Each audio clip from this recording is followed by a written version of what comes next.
La magistrature en deuil, le doyen des juges d'instruction tire sa révérence. Une expression diplomatique aussi. Diplomate, c'est de la diplomatie. Tire sa révérence. Et aujourd'hui, c'est la magistrature qui est en deuil. Et c'est le juge des grands dossiers, pour ne pas dire des gros dossiers, qui a tiré sa révérence. Ça, c'est la tribune qui donne l'information ce matin. Ce matin, justement, il y avait un gros dossier, un très gros dossier. Une patate chaude dans notre jargon. Il s'agit des émeutes mortelles au Sénégal de ces derniers temps, mars-avril. Une commission indépendante et impartiale pour situer les responsabilités. Il faut quand même saluer cette disposition. Il faut bien, il y a eu des morts, des saccages et entre autres, mais il faut qu'on trouve un responsable, sinon on serait peut-être dans l'anarchie, pour ne pas dire la chienlit. On ne va pas quand même être les apôtres de la chienlit. Ce n'est pas une question de crapule. Pas une question de crapule. Alors, voilà, on a accusation contre le président de l'UMS, Madiambal contre Téliko, l'histoire du remboursement. Et c'est Ella Diogou Cissé qui s'y connaît un peu en termes de justice, temple de Tébis et entre autres, qui nous fait un peu l'économie de cette lecture des choses en se basant sur les faits. Les faits sont sacrés, le commentaire est libre. C'est vrai que parfois il y en a qui confondent commentaire, analyse ou ils mélangent quoi. Pot pourri. Alors, il ne s'agit pas de sommes indûment perçues, ce que les magistrats ont refusé et qui a frustré les autorités tchadiennes. En réalité, c'est ça. Et c'est le journal Tribune qui, justement, évoque ce point. Et c'est un point qu'on note quand les avocats de Habré aussi demandent sa libération, là, juste pour se soigner et autres. Parce qu'après ces 80 ans, avec le corona, être dans cette situation, ça ne serait pas bon. Bon, voilà. On a le journal Vox Populi, 8 mars 2021, 8 avril 2021, un mois jour pour jour après l'inculpation de Sonko, le doyen des juges rappelé à Dieu. Il laisse derrière lui le problème. Et justement, au même moment, un mois jour pour jour, on a Sidiki Kaba, ministre des Forces armées, qui fait une sortie, conférence de presse pour. Et là, sur ce point, le Vox Populi titre « L'État s'explique et charge Sonko ». Une commission d'enquête indépendante sera mise sur pied pour faire la lumière sur les violences de mars. Mais le MDD marque son scepticisme. Est-ce qu'il faudrait rester stoïque? Là, je parle du stoïcisme par rapport à cet état de fait. De toutes les façons, on peut s'intéresser justement à Sud Quotidien.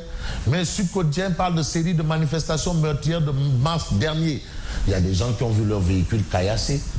Les magasins ont été pillés. Et beaucoup de jeunes, j'ai vu un peu un leader de parti, je crois guide religieux, qui a dénombré le nombre de travailleurs de Auchan dans la rue aujourd'hui à la maison. Donc tout ça là, il faut un responsable. Sinon, c'est pas la peine. C'est déjà là. L'État livre sa part de vérité. Ça, c'est ce que révèle Sud Quotidien.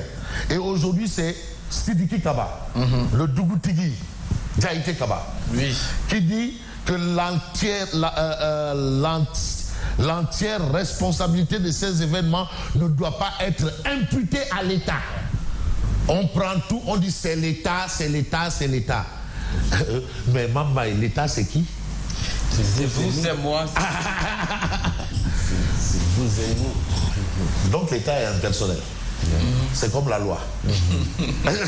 Bon, l'entière responsabilité de ces événements ne doit pas être imputée à l'État. Ousmane Sonko et son refus de déférer indexé comme élément déclencheur. C'est un avocat qui parle. Reconnu mondialement. Parce que quand même, il a défendu les Alpha Condé et même, je suppose, les Laurent Gbagbo. À l'époque où ces gens étaient dans... Alors, une commission d'enquête indépendante impartiale. Et là, Sud Quotidien, ben ça entre guillemets. C'est là où se trouve la paire de manches. Mais j'ai envie de prendre un journal qu'on appelle Le Témoin. Émeute du mois de mars, Kaba annonce une commission d'enquête libre et indépendante, entre guillemets. Toujours entre guillemets. de toutes les façons, face à la place du ministre des Forces armées, a enfourché la thèse des forces occultes qui seraient derrière les événements du mois de mars. Il a annoncé la création justement de ce conseil. Donc la situation est là.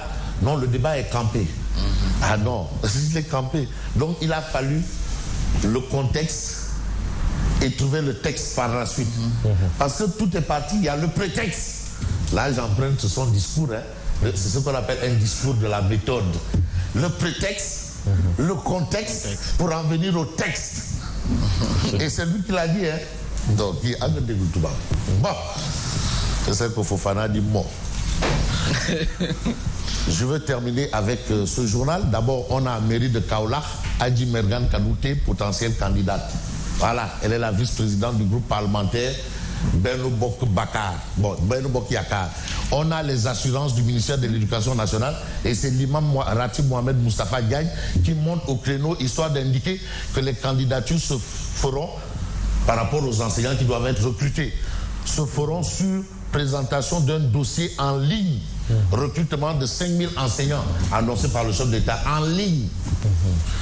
Mais on a aussi un fait, c'est le titre de l'évidence quotidien qui est assez particulier, de chez particulier. Vous savez aussi, ça peut peut-être refléter notre société. Voilà, voilà. Décès du doyen des juges, c'est une interrogation. Thèse mystique ou divine. En tout cas, on dit que c'est Dieu qui donne et c'est Dieu qui reprend. Absolument. Que Dieu l'a fait dans son paradis. Est-ce que c'est des hommes qui ont le destin des hommes? Non. Ah, en Afrique, oui. Bref. C'est vrai qu'on a nos croyances aussi. Ah, voilà.